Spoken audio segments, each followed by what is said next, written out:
Hi, I'm Alyssa. I read a lot of books, but I don't have a lot of people to talk to them about, so I figured I would come and talk to you about them. I have been dreaming about starting a YouTube channel since I was around 8 to 10 years old. My mom didn't want my face on the internet, or at least on YouTube, because God knows I was all over her Facebook. But I tried to find a loophole around that. So I had a laptop. It was a big laptop too, with a little built-in camera, and she didn't want my face in it. So I was like, okay, well, fine. I can film like nail tutorials. Found this really cool trick on how to get like newspaper print, like the writing from a newspaper on your nail. So you paint your nails white, you do the trick, and then you'd peel off the newspaper, and the writing would be on your nails, and it was really cool. Or it was back then. It's actually still kind of cool if you think about it. But I tilted my camera all the way down so it was just my hands under, like, on my keyboard, basically. And I showed her the video, and I was like, look, my face isn't in it. Can I post it? And she was like, no, delete it. And I was like, oh, okay. So since then, I have tried plenty of times. I recorded plenty of videos. I've even posted a few in 2020, 2021, maybe. But I didn't stick with it because I get very stuck in my head. And I was like, no, but people are going to make fun of me. Nobody's going to watch me. So whatever. And it's also very hard to come up with ideas when you're just kind of like, I want to make money on YouTube. So I really don't have anybody to talk to about my books. So I really do want to connect with people on whatever platform I can to talk about these books. Because I know I sit and I just listen to these videos all day long, like whatever I'm doing. I could just have YouTube videos, booktube videos on in the background, and it's just soothing. So anyway, that's why I'm here. And I'm glad you're here. This video is going to be the launch of this channel. So this is going to be the 23 books that I want to read in 2023. A little bit of a disclosure. It's not 23 books. It's more like 56 books. But it is 23 entries in my notebook, like lines in my notebook. So I'm going to count it as 23. And I've seen a lot of people on BookTube like, it's my channel, I make the rules, I do what I want. So I make the rules, I do what I want.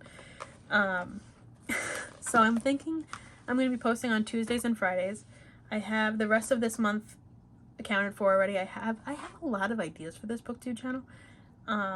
So like I said, the rest of this month I have a video for each Tuesday and Friday after this one. And I even have some videos planned for February, I believe. So as time goes on, I'm hoping I can keep coming up with ideas and keep posting and maybe make some friends out of this. So that sounded sad. I'm hoping for the best. So we'll see what comes of this. But let's jump into the actual point of the video. And now that I've told you my entire life story. Okay, so starting off, I already started this entry. Oh, Hey, It's McKay and That Tall Book Girl, or McKay and Cheyenne. I know their names. I don't want to seem like I don't. Are doing a read-along of the Off Balance series by Lucia Franco. I read book 1 already, so that's one book off of my 56. So that's 6 books in the Off Balance series. It's on my list. So I'm going to put like a little counter here because I'm not sure. I think it's 56, but I'm not positive. So I'm going to put a little counter as I go down the list. So I also want to read Sicko by Amo Jones. That's 1 book. I want to read Dark Notes by Pam Godwin, which is also 1 book. This one I'm kind of iffy on. It's the Ravenhood trilogy by Kate Stewart. Again, 3 books. I'm iffy on this because I've heard a lot of the books are so confusing, nothing makes sense, and then people saying that they've told other people that, and they're like, it's not supposed to make sense, you're supposed to be confused. I don't think I like that. The only reason it's on this list is because I was promised tears. I heard a lot of people saying that they were very upset by one of the books. I don't remember which one. Either the second or the third. And I, which you will learn, am on this list alone, let alone this channel, am a very big fan of books that'll make me cry, or people say it'll make me cry, whatever. I purposely go out of my way to read the books like, I think her name is Hannah, the Clockwork Reader, when she's like, why would anybody write this? Like The Little Life, or A Little Life, I'm sorry, I don't remember the name of it. It's actually on the floor right there. A Little Life is what it's called. I bought that book because it looked painful. I read 1,000 Boy Kisses for a school project because it was painful, and I admitted that to my entire class. I didn't think it was as good as I was expecting. I was kind of disappointed. I did cry, but not as much as I like led to believe I would. Anyway, so I'm in it for the tears, not in it for the confusion, so we'll see if that happens. This next one, I watch a lot of McKay's videos, so I feel like I should also disclose that because she could have written this list and like it'd be valid. This next one was absolutely because of her, Where the Mountains Meet the Sea by A.R. Beck.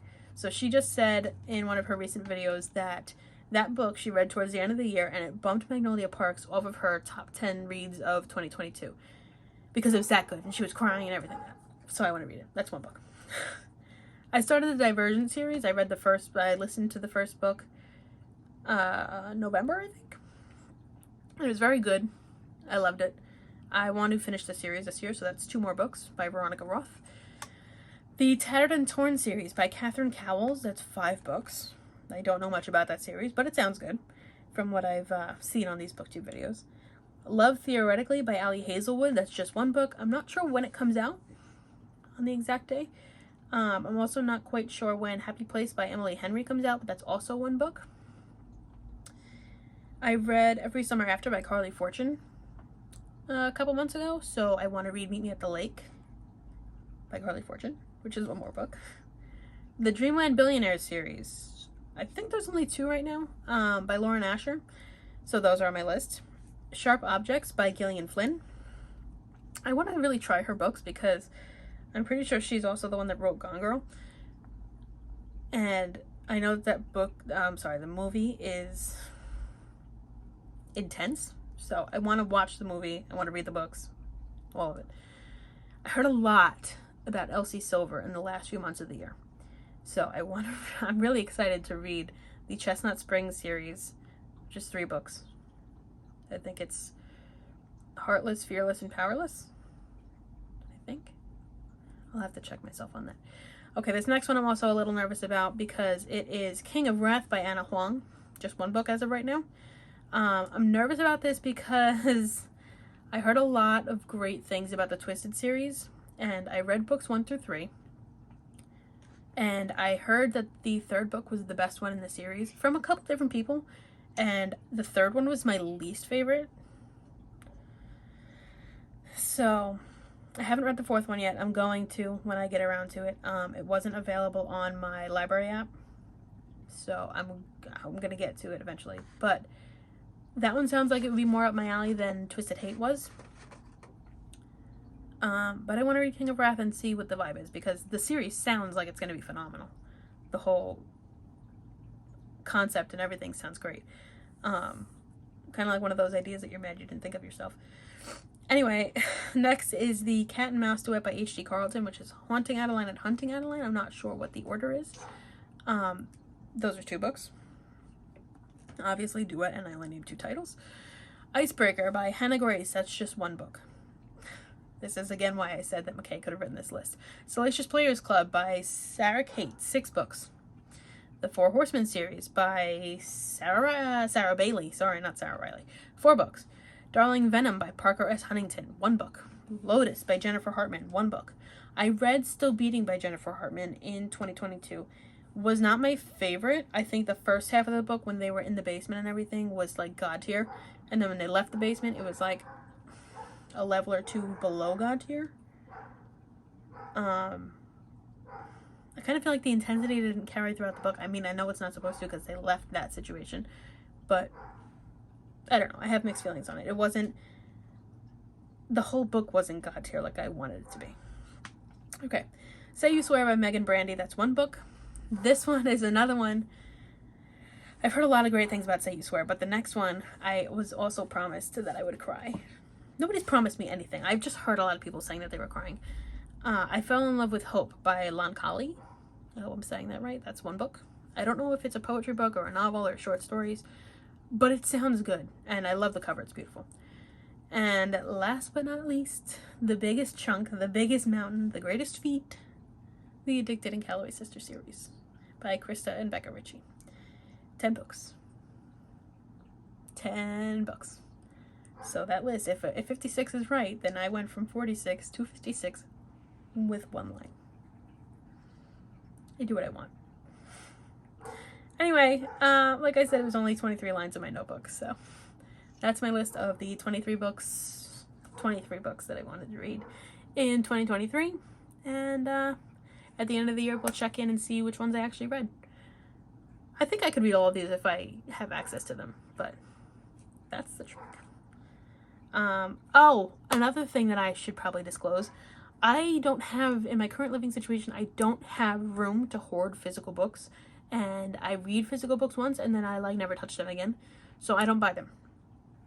I listen to a lot of audiobooks at work on my library app because those are free. I have Kindle Unlimited, so I read on there. Kind of free. Not really. Subscription, but whatever. I don't have to pay for the books individually. If I have to pay for a book on this list, or some books on this list, I think I had to pay for Addicted, because I bought the first one so far. But I have no problem buying it. I'm not going to be able to do those reading wrap-ups where, like, I hold up the book and I'm like, this book was great. So I'm going to have to just put little pictures. I think that's it, though. So thank you for being here. I'm excited to see where this channel takes us, and I will see you on Tuesday for our next video.